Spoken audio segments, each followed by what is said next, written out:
ارشاد فرمایا جو اللہ سے ڈرے اللہ اس کے لیے راستے کھول دیتا ہے اور اللہ اس کو وہاں سے دیتا ہے جہاں سے اسے گمان بھی نہیں ہوتا. وَمَن يَتَوَكَّلْ عَلَى اللَّهِ فَهُوَ حَسْبُهُ، اور جو اللہ پر بھروسہ کرے اللہ اس کے لیے کافی ہو جاتا ہے.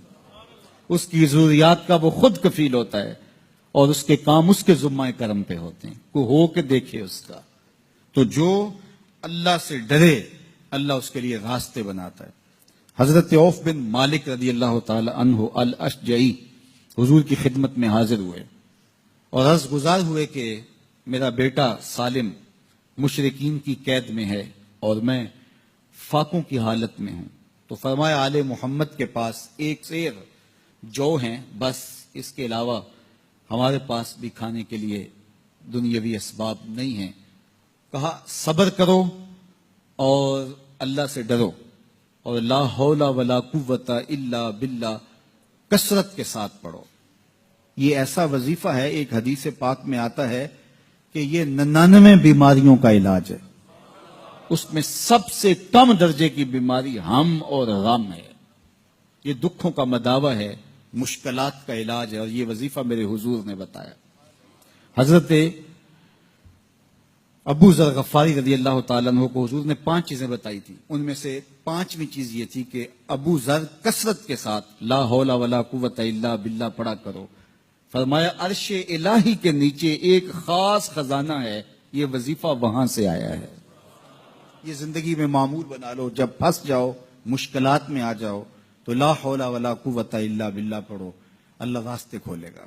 تو حضور نے 3 چیزیں فرمائی: اللہ سے ڈرو، صبر کرو اور کثرت کے ساتھ لا حول ولا قوت الا باللہ پڑھو. وہ فرماتے ہیں کہ میں یہ عمل شروع کیا، ابھی گھر میں بیٹھا ہی تھا کہ دروازے پہ دستک ہوئی تو میں اٹھا کہ دروازہ کھولوں دیکھوں کہ کون ہے. تو دروازہ کھولا، دیکھا میرا بیٹا کھڑا ہے اور اس کے پیچھے 100 اونٹ کھڑے ہیں. تو میں نے کہا کہ تم اور یہ اونٹ؟ کہا مجھے موقع لگ گیا، میں ان کی قید سے بھاگ آیا اور آتے آتے ان کے 100 اونٹ بھی ہانک لایا ہوں.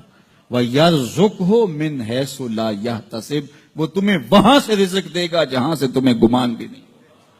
اس کے ہو کے تو دیکھو. اللہ اکبر. اللہ کے ہو جاؤ تو پھر وہ تمہاری ضرورتوں کا کفیل ہو جائے گا. فرمایا حضرت عبداللہ ابن مسعود رضی اللہ تعالیٰ عنہ نے کہ کسی شخص کو فقر و فاقہ آ جائے تو وہ لوگوں کو بتائے کہ میں آج کل بڑے مشکل حالات میں ہوں، ہر وقت لوگوں کو بتاتا رہے تو اس کی مشکل بڑھے گی، اس کی مشکلیں آسان نہیں ہوں گی اس طرح.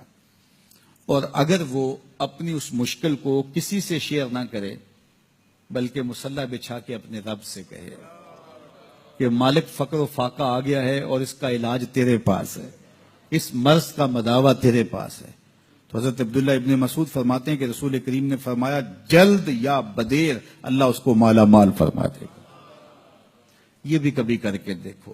مشکل آ جائے، فاقہ آ جائے، مصیبت آ جائے، کسی سے نہ کہو، صرف اپنے رب سے کہو، پھر دیکھنا اس کی کرم نوازیوں کا می کیسے برستا ہے. فرمایا اللہ پر بھروسہ کرنے کا جو حق ہے اگر وہ تم ادا کر دو وہ تمہیں ایسے رزق عطا کرے جیسے پرندوں کو عطا کرتا. ہم تو دکان پہ جانا ہوتا ہے، فیکٹری میں جانا ہوتا ہے، ہم اپنے کاروبار پہ جانا ہوتا ہے، نوکری پہ جانا ہوتا ہے، مزدوری پہ جانا ہوتا ہے، ہمیں پتہ ہے کہاں آج صبح جانا ہے. لیکن پرندوں کو کوئی پتہ نہیں ہوتا کہاں جانا ہے. راس المال بھی نہیں ہوتا لیکن صبح نکلتے ہیں، شام کو کبھی بھی خالی پیٹ نہیں آئے. بن توکل پنچھی اڑ دے، خرچ نہ پلے زیرا ہو.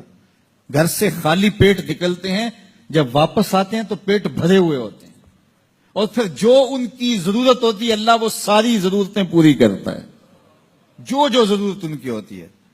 یہ شیر کتنا گوشت کھاتا ہے اللہ روز اسے دیتا ہے.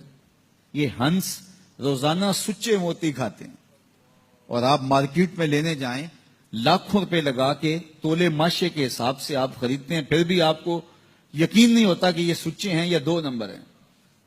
اور ہنس دنیا پہ کروڑوں جانور پائے جاتے ہیں، روز کھاتے ہیں، صبح بھی، شام بھی، دوپہر بھی، پیٹ بھر کے کھاتے ہیں، اللہ روز انہیں عطا کرتا. کہا اس پہ